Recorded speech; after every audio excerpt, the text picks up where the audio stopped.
Round this clock, we say high class. Thank you so much. Well, the family of late President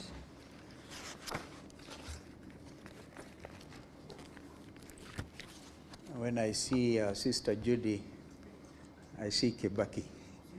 I know the rest of you can David are here because it got to a stage where Judy was quite a presence.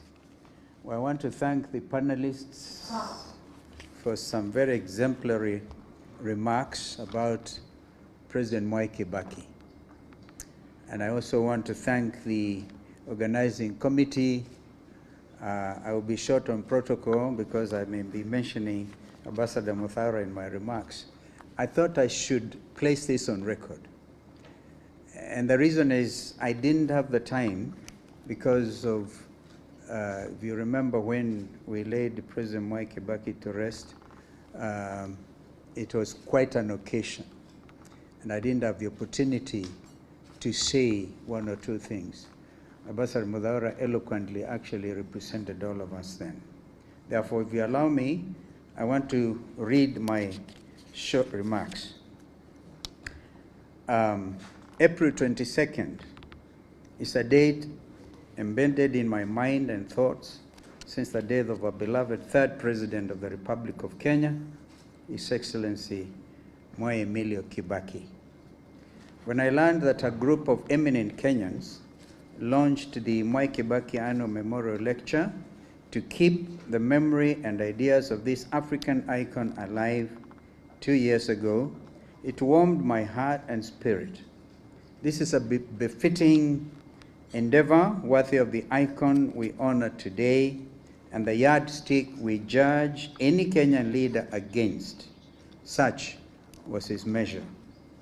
I first met President Mwai Kibaki when I was elected to Parliament in 1985. Oh my goodness, it's actually been 40 years since.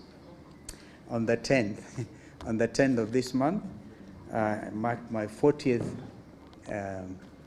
anniversary as a leader, having been elected to Parliament then. I met him when I was elected as a young member of Kitui North constituency following a by-election. I was young, and he was the Vice President of the Republic of Kenya, as well as Minister for Home Affairs. I was a greenhorn, and Kibaki had been feted not just nationally, but internationally, as a finance minister who steered the economy with sound fiscal discipline for over 13 years during the First Republic. Internationally respected Time magazine, as has been mentioned, had in 1974 named Kibaki in the top 100 people in the world with the potential to lead. The Time editors had foresight and believe in Kibaki, perhaps even more than Kenyans themselves. 28 years after that heralded article, Mwai Kibaki took the oath of office as the President of the Republic of Kenya. As the Deputy Speaker of our National Assembly, I witnessed firsthand his oratory masterclass. He was an orator, a script writer, not like Malala perhaps, but very close to that.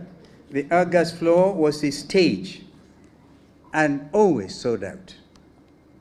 When the National Rainbow Coalition won the historic 27 December 2002 general election, President Kibaki appointed me as his first Minister for Foreign Affairs, and then our relationship became more personal. It is that forge of trust and faith, I believe, that allowed President Kibaki to reach out to my party, ODM Kenya as it then was, to save and rescue our nation state following the post-election 2007 violence. Together, we formed what was the first coalition and first negotiated position in the name of the Office of the Vice President. I then had the honor and privilege to be sworn in as the 10th Vice President of our country on the 9th of January 2008. President Kibaki made everyone feel at home. He would get our nation loving. Don't you all remember? Even when I was faced with difficult moments, he would actually say to enjoy. And when things became a little tougher, as an elder statesman, he would call you harsher things. And one time he famously said that because of the Mlolongo system of voting that time, and he had been rigged out of his Othaya constituency, he actually said that even rigging required some intelligence. That was Kibaki.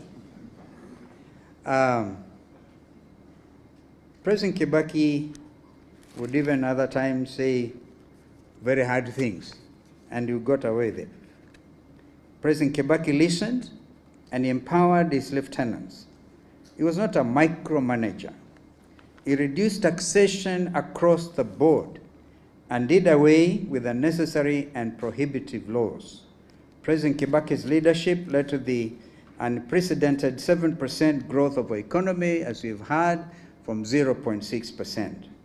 Our infrastructural growth was self-evident, as was a commitment to economic recovery strategy and Vision 2030, as we've just heard from men who worked very closely with him in that regard. President Kibaki was an iconic father figure, a selfless, beloved, and brilliant leader, and his legacy will live on through countless generations.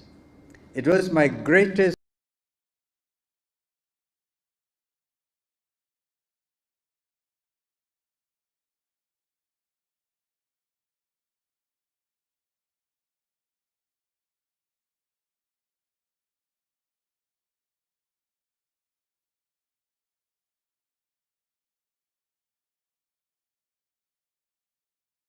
honor and singular privilege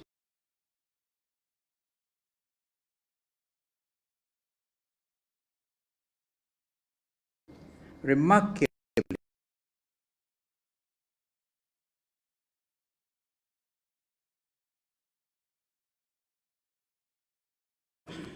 that was him.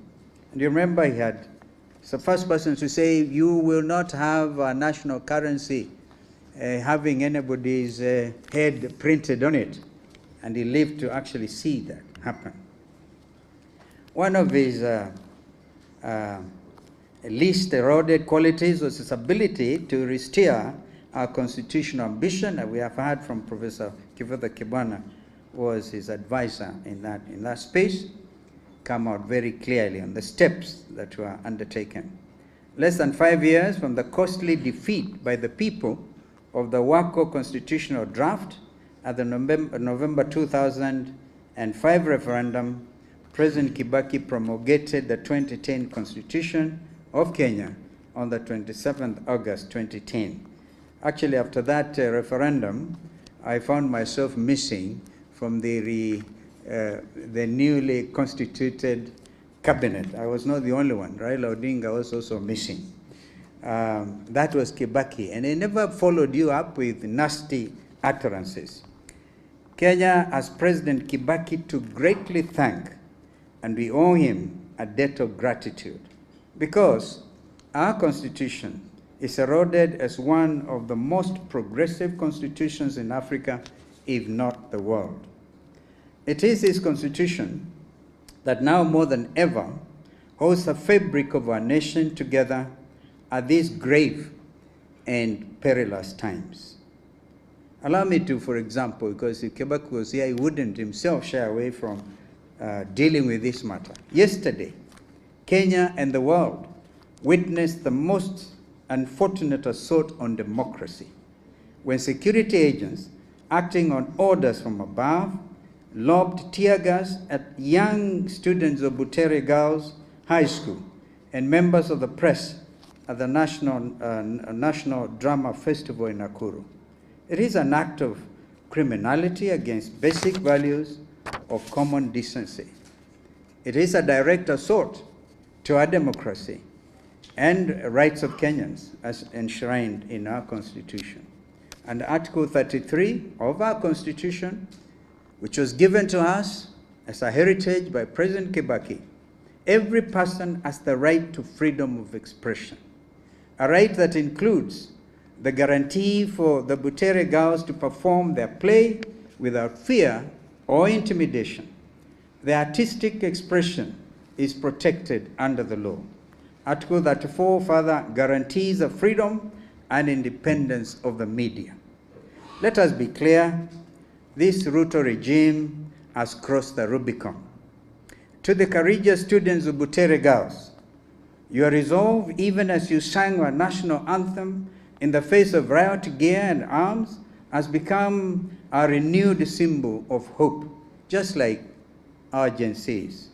You are the true guardians of Kenya's future, bold, unyielding, and principled.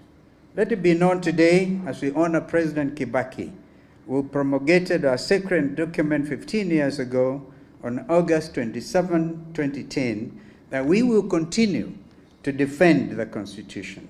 We will protect all Kenyans' freedoms and rights, and we will not be silenced, not today, not now, not ever. We say this in honor of His Excellency, President Mwai Kibaki. I thank you.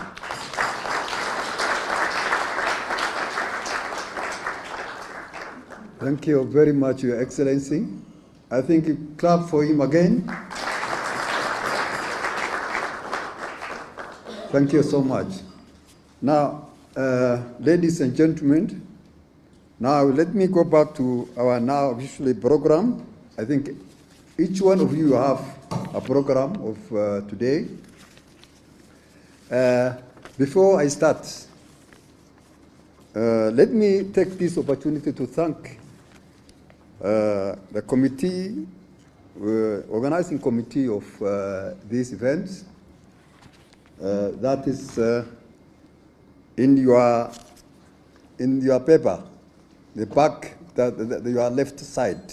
There's a committee member's names there. There's Professor